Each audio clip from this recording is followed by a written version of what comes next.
कल आपने रसाहार के बारे में बताया, उसकी उसकी पार्श्वभूमि बताई।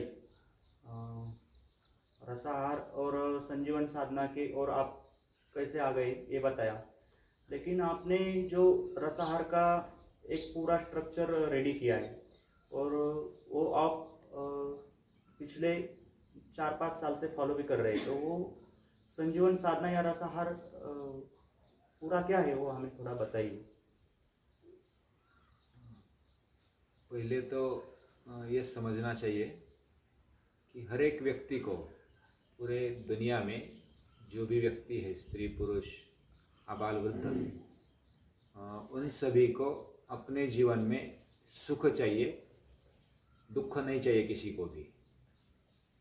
दूसरा है आरोग्य चाहिए, और तीसरा है उसकी दृष्टि भी बदले। तो ये तीनों पाने के लिए, यानी कि सम्यक जीवन जीने के लिए जो भी प्रयास की आवश्यकता होती है, वह संजीवन साधना है।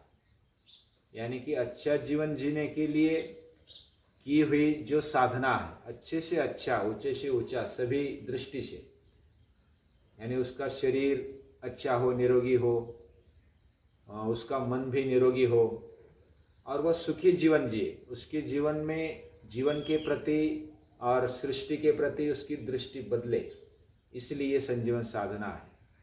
और तीन बातों से हमें छुटकारा चाहिए होता है। पहली बात है, हम भयग्रस्त है, यानी मेरी तबीयत बिगड़ेगी, मेरा कैसा होगा, क्या होगा, ये भय लगता है, वो भय से मुक्ति चाहिए। दूसरी बात, हम अलग अलग प्रकार की चिंता करते हैं, व्यथा होती है, तो उससे मुक्ति चाहिए। और तीसरी बात, हम जानते नहीं, यानी अज्ञान हमारे जीवन में होता है, उससे मुक्ति चाहिए। और उसके लिए ये सम्यक साधना यानी संजीवन साधना, संजीवन यानी सम्यक जीवन जीने की जो साधना है, जो प्रयास है, वह संजीवन साधना है। और वह अपने जीवन में, हर एक के जीवन में आनी चाहिए, वो लगता है। उसमें बेस में, यानी कि मूलभूत अगर बातें समझनी है, तो पहली बात ये समझनी चाहिए कि भगवान ये सब करता धरता है, और भगवान ऊर्जा दाता है। यानी हमारे शरीर में और पूरी सृष्टि में जो ऊर्जा है, वो भगवान का ही रूप है, वही हमें ऊर्जा देता है। दूसरी बात, जो हमारा शरीर है, वह शरीर स्वयं रिपेयर होता है और स्वयं चलता है। ये बात भी ध्यान रखनी चाहिए। भगवान ने इतना सुंदर हमें शरीर दिया है कि वो स्वतः उपचारित है, यानी कि सेल्फ रिपेयरेबल और सेल्फ रेगुलेटिंग ऐसा है। यानी कि वो स्वयं चलता है और स्वयं उपचारित भी होता है, अपने आप ठीक होता है। जैसा खून अगर बाहर निकला तो कुछ ही सेकंडों में, मिनटों में वो जम जाता है और खून रुक जाता है। हमें रोग होता है, वह भी हमें अच्छा करने के लिए होता है। समझो हमें उल्टी हो रही है, इसका मतलब अंदर कुछ कचरा गया है और वो निकलना चाहिए, और निकलना चाहिए, इसलिए शरीर उसके लिए प्रेरित हो रहा है। तो उल्टी होने की इच्छा हो रही है, तो इसका मतलब उल्टी कर दो। तो भगवान अंदर जो कचरा है वो बाहर निकाल रहा है, तो उसको मदद रूप हो जाओ। अगर समझो कि डिसेंट्री हो गई, लूज मोशन हो गया, तो समझो कि अंदर कुछ ज्यादा है, जो एक्स्ट्रा है वो निकालना चाहिए। तो निकालने के लिए फिर बस्ती ले लो, यानी कि एनिमा ले लो, यानी जो भी भगवान कर रहा है उसमें सहायभूत हो जाओ और उसको स्वच्छता करने में मदद करो। ये दूसरी बात है। और तीसरी और एक बात है कि हमारे अंदर जो भी मल है, वह मल रोग का मूल कारण है।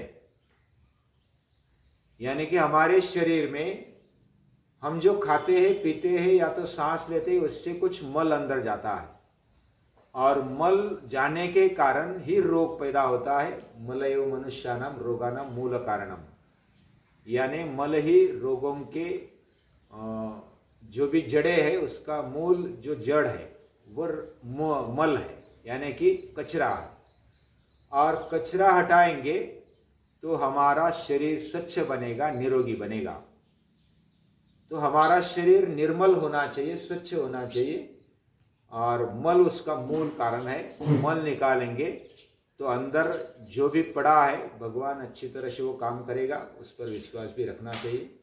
ये बात है।